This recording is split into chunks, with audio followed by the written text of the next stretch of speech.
Hello student. तो finally लेके आ चुका हूँ त्रैमासिक परीक्षा 2024-25 का रियल पेपर। तो जी हाँ स्टूडेंट, आपने बिल्कुल सही सुना। तो त्रैमासिक परीक्षा 2024-25 कक्षा 10वीं हिंदी का पेपर सेट ए का रियल लेके आ चुका हूँ। समय आपको 3 घंटे मिलने वाले प्यारे बच्चों, और आपका पूर्णांक 75 का रहने वाला है। अगर प्यारे बच्चों आपको 75 में से 75 अंक पूरे चाहिए तो आपको वीडियो को लास्ट तक देखना पड़ेगा। वीडियो में फुल सॉल्यूशन भी आपको अवेलेबल हो जाएगा, पूरा सॉल्यूशन मिल जाएगा और सभी जिलों में यही पेपर आने वाला है प्यारे बच्चों। उससे पहले आप दूसरे पेपर से पहले आप चैनल को कर लीजिए सब्सक्राइब, नए ठीक है, और लाइक कमेंट करके दोस्तों को कर दिए शेयर, क्योंकि उनको भी पता चल जाए कि आपके हिंदी का पेपर कौन सा आने वाला है। तो सभी जिलों में यही आएगा, आपके जितने भी जिले हैं, ठीक है। तो यहाँ पर प्यारे बच्चों देख लीजिएगा, आपके निर्देश देख लिया, इंस्ट्रक्शन सबसे पहले देख लिया, सभी प्रश्न हल करना अनिवार्य है, ठीक है। पूरा प्रिंटेड पेपर है एकदम विद सॉल्यूशन। तो यहाँ पर देखेंगे सबसे पहले आपके जो पूछे जाएंगे प्यारे बच्चों, सही विकल्प चयन कर लिखिए। तो यहाँ पर प्यारे बच्चों आपको एक एक नंबर के 6 पूछे जाएंगे, ठीक है। तो एक एक अंक के आपके 6 पूछे जाएंगे 6 नंबर में। तो यहाँ पर पहला है छायावाद के प्रतिनिधि कवि थे।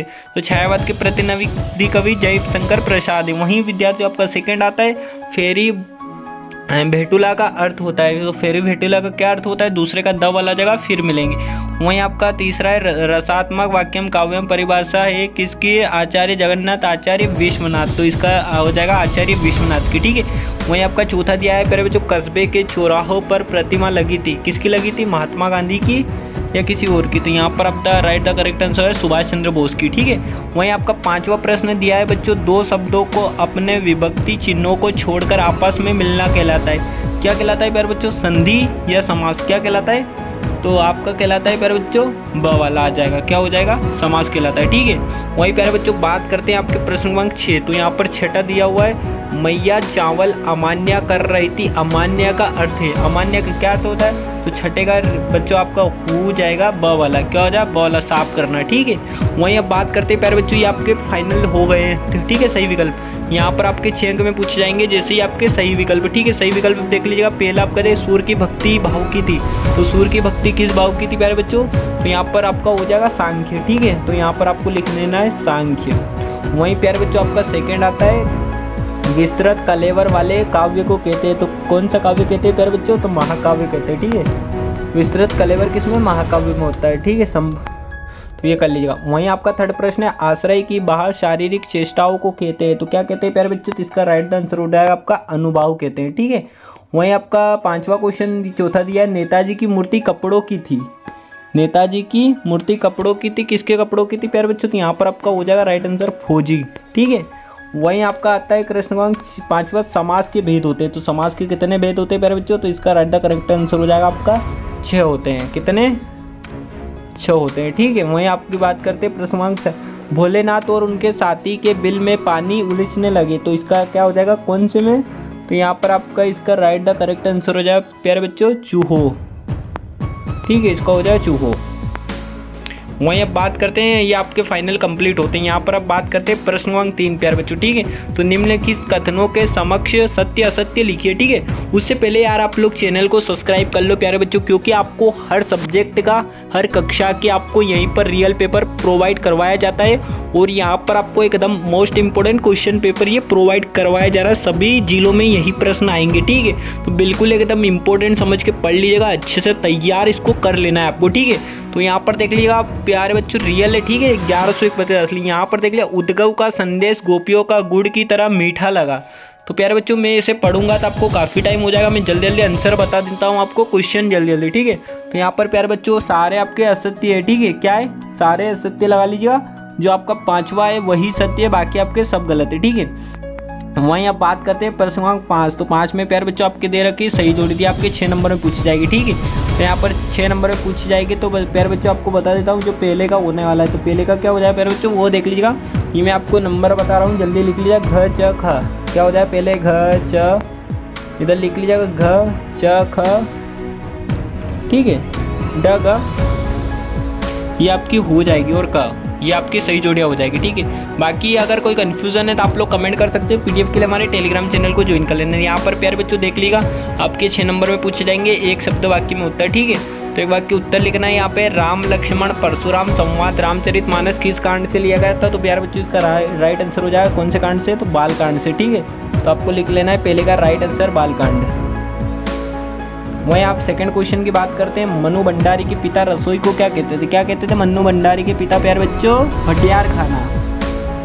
क्या कहते हैं? भटियार खाना। ठीक है, तो यहाँ पर आप लिख लीजिएगा भटियार खाना।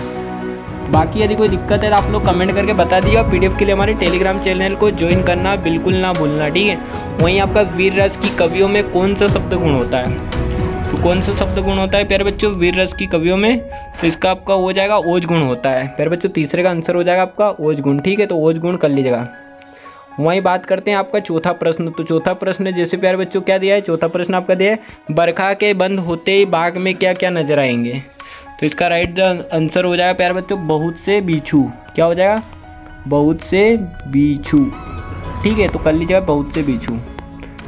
बाकी आपका नेक्स्ट क्वेश्चन दे रखा है स्टूडेंट, जिसका कोई शत्रु ना हो उसे क्या कहते हैं? जिसका कोई शत्रु ना हो उसे कहते हैं अजातशत्रु। ठीक है, अजातशत्रु कर लीजिएगा। ठीक है, और बाकी आपका नेक्स्ट क्वेश्चन बोलता है प्यारे बच्चों लेखक अज्ञे ने हिरोशिमा कविता कहाँ बैठकर लिखी थी? तो इसका राइट आंसर हो जाएगा कहाँ पर लिखी थी बैठ कर? तो प्यारे बच्चों उन्होंने क्या हवाई जहाज में बैठ के कविता लिखी थी। ठीक है, हवाई जहाज में बैठ कर लिखी थी। ठीक है प्यारे बच्चों एकदम। वहीं आप बात करते हैं प्रश्न क्रमांक 6। तो प्यारे बच्चों यहाँ पर आपसे पूछा गया है 2 अंकीय महत्वपूर्ण प्रश्न। ठीक है, तो यहाँ पर 2 अंकीय में कौन सा आएगा? रीतिकाल को श्रृंगाल काल क्यों कहा जाता है? रीतिकाल की कोई 2 विशेषता प्रवेता बताइए। और यहाँ पर 7वां है तुलसीदास और आपका जयशंकर प्रसाद की काव्य की विशेषता लिखनी है बिंदुओं के आधार पर। ठीक है, वहीं 2 रचनाएं भावपक्ष कलापक्ष लिखना है। 2 अंकीय सारे। और स्मृति को पाठ्य बनाने की जयशंकर प्रसाद को क्या आशय था? 9वां देख लीजिएगा गोपियों ने उद्गव के योग में शिक्षा कैसे बात कर रहे थे। ठीक है, वहीं आपका नेक्स्ट क्वेश्चन आता है प्रिय विद्यार्थियों 10वां क्या कहता है? काव्य किसे कहते हैं? काव्य के भेदों के नाम लिखिए। महाकाव्य खंड काव्य के 2 अंतर लिखिए। रिपोतार्ज किसे कहते हैं? ये वाला देख लीजिएगा। वहीं 8वां का देख लेना रेखा चित्र किसे कहते हैं? स्वयं प्रकाश 8वां वाला देख लीजिएगा।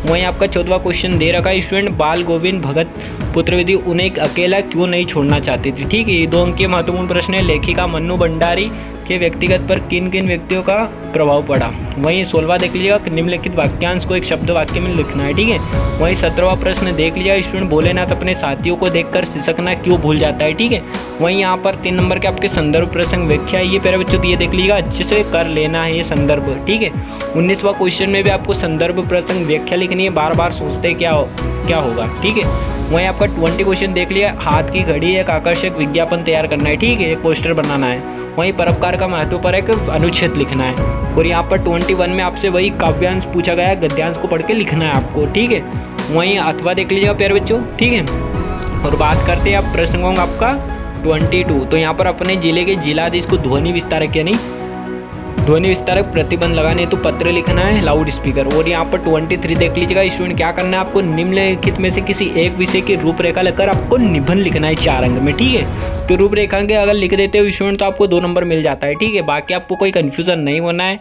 बाकी ये सारे निबंध आपको तैयार करने हैं। विद्यार्थी जीवन, मोबाइल का लाभ और हानि, जल जीवन, प्रदूषण और मेरी दिनचर्या। ठीक है, तो मेरी दिनचर्या वाला आप कर लेना।